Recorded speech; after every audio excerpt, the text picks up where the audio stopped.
Há 20 anos atrás, o Brasil era o próximo grande sucesso que acabava de ser nomeado como uma das principais potências econômicas em ascensão do mundo.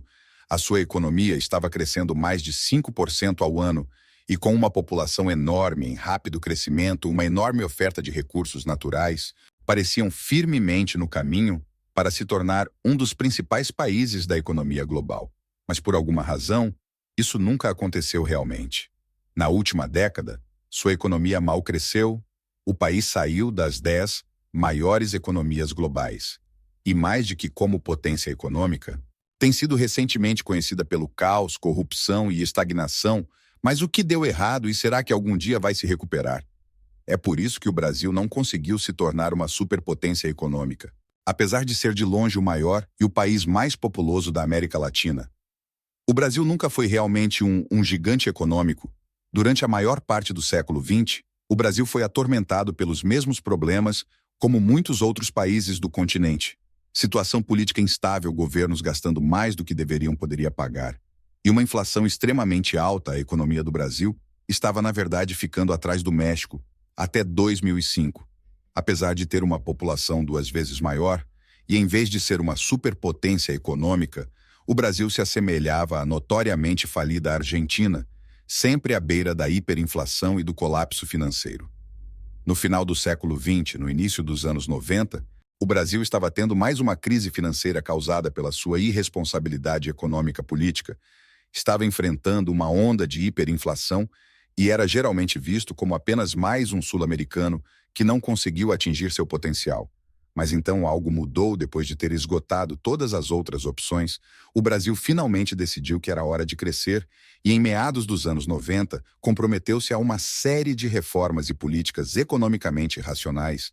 Os gastos do governo foram extremamente restringidos, a inflação foi derrubada, indústrias estatais foram privatizadas e o país abriu-se. AOS, investimentos estrangeiros, e logo após, as reformas começaram a dar frutos. Em 2001, Goldman Sachs nomeou o Brasil como um dos 4 países em desenvolvimento que iriam dominar a economia global ao lado Rússia, China e Índia. E assim que o mundo viu que o Brasil agora tinha um governo sensato, investimentos começaram a fluir. Na década entre 2000 e 2012, o Brasil se tornou uma das economias que mais cresceram do mundo, crescendo mais de 5% em média em 2006.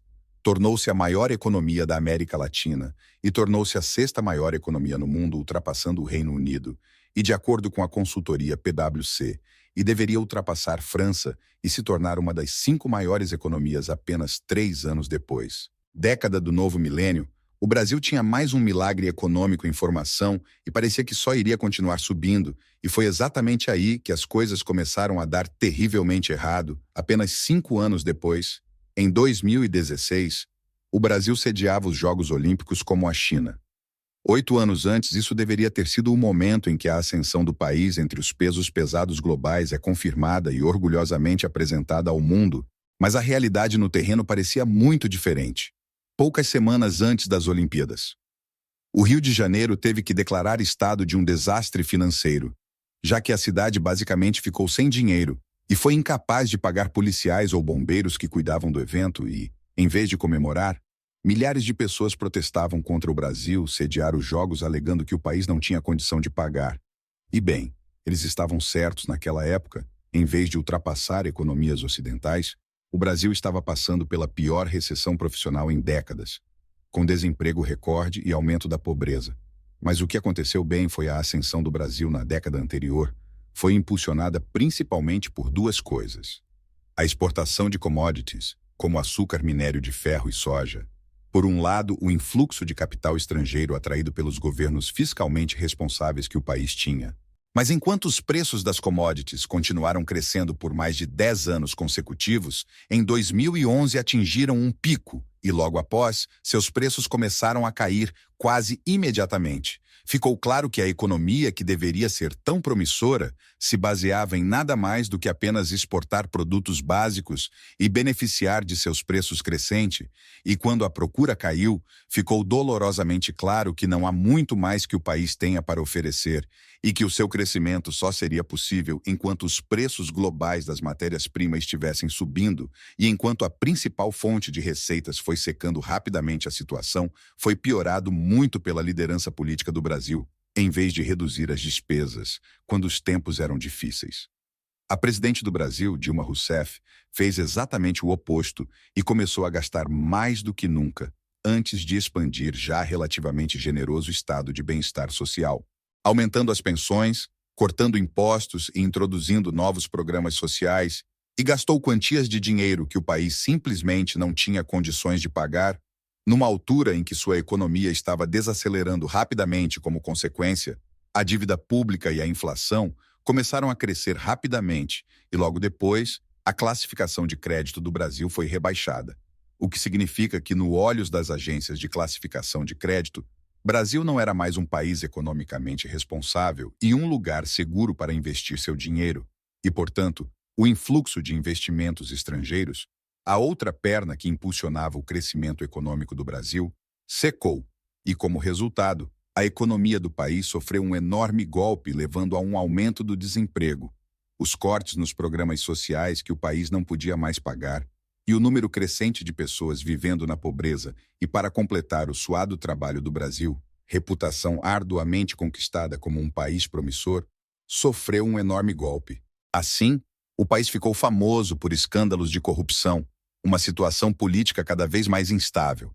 Em vez disso, 2014 o Brasil foi abalado pelo maior escândalo de corrupção em sua história, que ficou conhecida como Operação Lava Jato. O que começou como uma pequena investigação de lavagem de dinheiro, acabou descobrindo um gigantesco esquema de corrupção, em que deputados brasileiros, senadores, ministros e os presidentes estavam desviando enormes quantias de dinheiro provenientes de empresas estatais, empresas, e a esmagadora insatisfação das pessoas com a forma como o Estado era administrado levou à vitória de Júnior Bolsonaro, também conhecido como Trump brasileiro, nas eleições presidenciais de 2018, e situação da política cada vez mais caótica, situação que foi ainda mais difícil de investidores estrangeiros voltarem para o país. Mas qual é a situação hoje? O Brasil poderia voltar aos seus dias dourados, uma potência econômica em ascensão? Bem, é possível, mas não vai ser fácil. Por um lado, a situação internacional voltou mais uma vez a favor do Brasil. A procura por mercadorias voltaram a subir, o caos político parece ter se acalmado pelo menos por enquanto, e o país está concentrando-se outra vez políticas econômicas responsáveis. E nesse verão, sua classificação de crédito foi atualizada pela primeira vez desde 2018 e, diferente de uma década atrás, o Brasil agora parece um destino muito mais atraente para investidores estrangeiros.